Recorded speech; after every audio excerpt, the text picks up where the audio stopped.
Hola, gracias por detenerte unos minutos a considerar el mensaje de la Biblia en el Evangelio de Juan.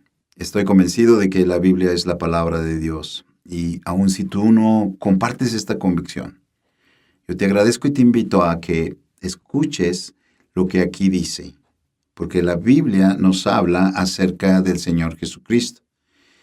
Y cuando realmente venimos a la Biblia y pensamos y reflexionamos en lo que dice, nos damos cuenta de que aquí hay un mensaje que es bastante diferente. El Jesús de la Biblia no es el Jesús de las religiones, no es el Jesús de las pinturas famosas. Esto es lo que Dios mismo ha dicho acerca de Jesucristo. En alguna ocasión el Señor Jesús dijo, todas las escrituras hablan de mí. Dios ha hablado acerca de Él en su palabra para que nosotros lo conozcamos. Y es el Señor Jesús el que nos puede dar a conocer realmente cómo es Dios. Eso es lo que encontramos aquí en el capítulo. Pero si te parece, vamos al principio. Y dice aquí, en el principio era el Verbo, y el Verbo era con Dios, y el Verbo era Dios. Y aquí se le menciona como el Verbo, como la expresión de Dios que es Dios mismo. Y dice, este era en el principio con Dios, todas las cosas por Él fueron hechas, y sin Él nada de lo que ha sido hecho fue hecho. Este es el único Dios verdadero, el creador de todo el universo, de todas las cosas.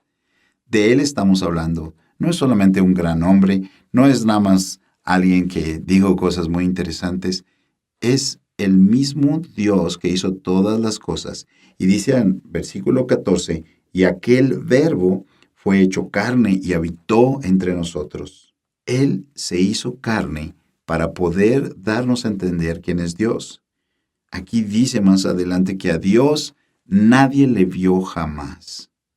Ahora, cuando dice que nadie le vio jamás, no está hablando de que lo veamos con los ojos.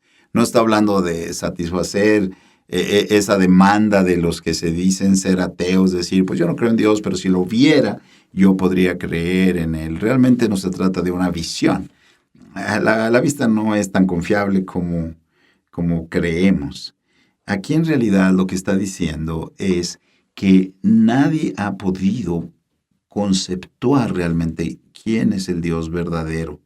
Cada uno de nosotros tenemos nuestras propias ideas y en principio ese ha sido el origen de todas las religiones, que alguien piensa que Dios es de esta manera o que Dios es de esta otra forma, pero realmente no tenemos la capacidad.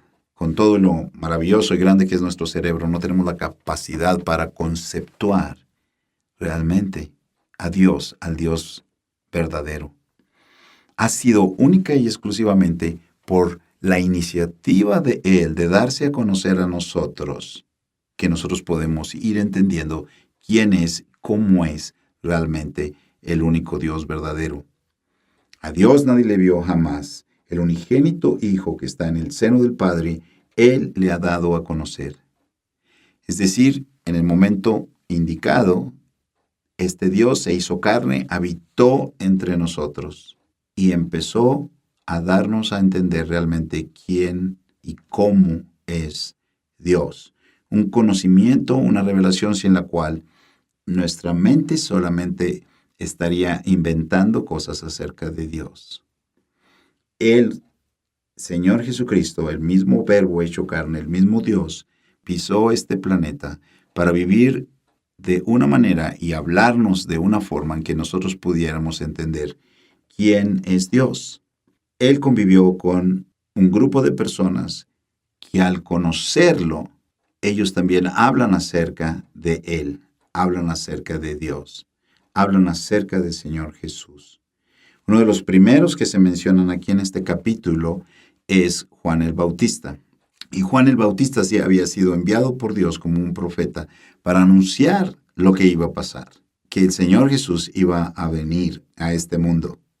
Dice aquí que ese Verbo fue hecho carne y habitó entre nosotros y vimos su gloria. Y estos hombres y mujeres vieron estas cosas y hablan acerca de Él. Y Dios ha recopilado esos testimonios, esas vivencias de estas personas para nuestro beneficio aquí en la Biblia y que nosotros podamos conocer mejor. Eran personas como tú y como yo, pero sus vidas fueron fuertemente, claramente, importantemente impactadas por el conocimiento de la persona del Señor Jesús. Juan Bautista, cuando lo vio, dice aquí, le señaló y dijo, He aquí el Cordero de Dios que quita el pecado del mundo. Juan estaba aquí hablando a los judíos, las personas que dentro de su religión consideraban que para ganar el perdón de Dios, para estar en una buena relación con Dios, ellos tenían que ofrecer de entre sus propios rebaños un cordero, un ser inocente, a que pagara por sus pecados. Y era un ritual que repetían y repetían y repetían.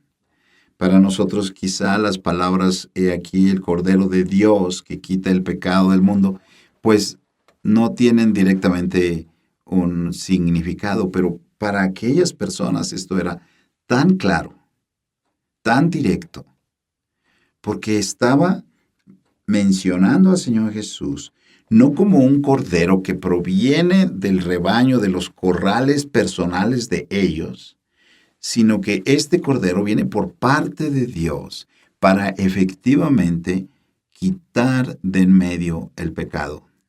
El pecado es lo que nos separa de Dios. Dios se revela en su palabra como un Dios de verdad, como un Dios puro, un Dios que no tolera el pecado. Y este mismo libro, la Biblia, nos revela cómo somos nosotros.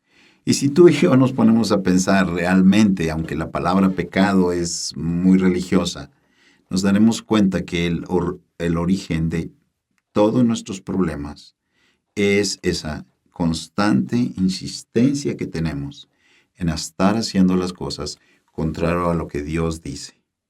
Es nuestro orgullo, nuestra vanidad, nuestra avaricia, lo que nos lleva a buscar solamente lo nuestro, a no considerar a los demás y mucho menos considerar a Dios. Eso es lo que es el pecado. Eso es lo que ha acabado con la sociedad, es lo que ha acabado con las familias, es lo que ha acabado con nuestra propia vida.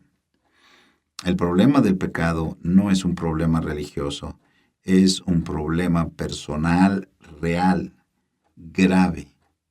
Por eso estas palabras de Juan Bautista que dice, este es el Cordero de Dios que efectivamente puede quitar el pecado del mundo. Los judíos trataban de hacerlo con sus propios sacrificios en su religión. Unos sacrificios que se ofrecían una vez y otra vez y otra vez. Y realmente la repetición y multitud de aquellos sacrificios comprobaba no pueden quitar el pecado, solamente les volvían a recordar cuál era su condición de pecadores. Pero este señalamiento que nosotros leemos aquí de Juan el Bautista, que por parte de Dios dice, este es el Cordero de Dios, no proviene de tus recursos, no proviene de lo que tú puedas dar. Es lo que Dios ha dado para efectivamente quitar el pecado del mundo. Esa insistencia que tenemos por vivir de una manera diferente a lo que Dios quiere y que por lo tanto arruina nuestras vidas. Esto es lo que Dios dice acerca de Jesucristo, el Dios verdadero que se hizo carne y que vino con un propósito a este mundo. Quitar verdaderamente el problema del pecado. Es un problema muy complejo, porque en primer lugar está dentro de nosotros por querer hacer lo que es contrario a Dios. Y aun cuando a veces en nuestra vida nos hacemos propuestas y pensamos que somos capaces de abandonar un vicio, que somos capaces de mejorar como personas en nuestro trato con los demás, el pecado está ahí insistentemente y se conjuga con esta manera de vivir y de hacer las cosas equivocadamente de las personas que nos rodean. Y entonces tenemos el problema de nuestra vida. Pero Dios propone a Jesús como la verdadera solución a nuestro pecado. ¿Habías considerado eso? Que Dios tiene ese propósito en tu vida. Piensa en esto. Dios hizo todas las cosas. Dios hizo todo el universo. Y no creas que hizo todo esto tan maravilloso que podemos ver como algo que en algún momento dado se le ocurrió y luego se olvidó de su creación y se fue lejos. No creas que Él un día se hizo carne y habitó entre nosotros y pisó este planeta, pero eso hace 2000 años y se ha olvidado de nosotros. No es así. Todo ese poder, todo ese interés, Dios lo ha manifestado porque le interesa tu persona y la mía. Y cuando nosotros venimos a la Biblia nos damos cuenta de esto.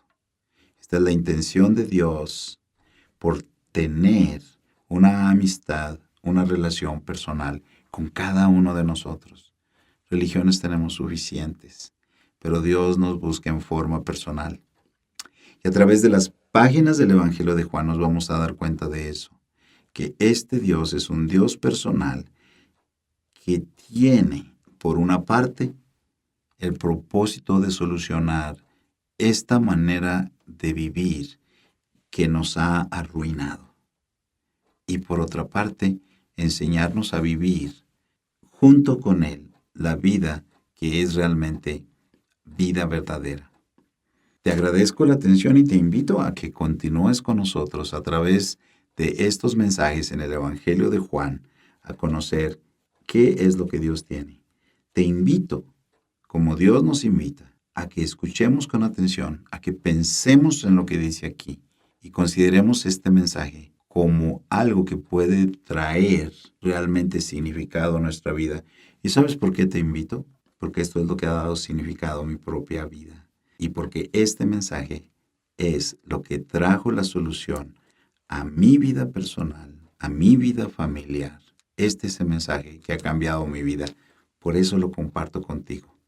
Y espero que nos puedas seguir a través del Evangelio de Juan con el mensaje que Dios tiene aquí para nosotros. Gracias.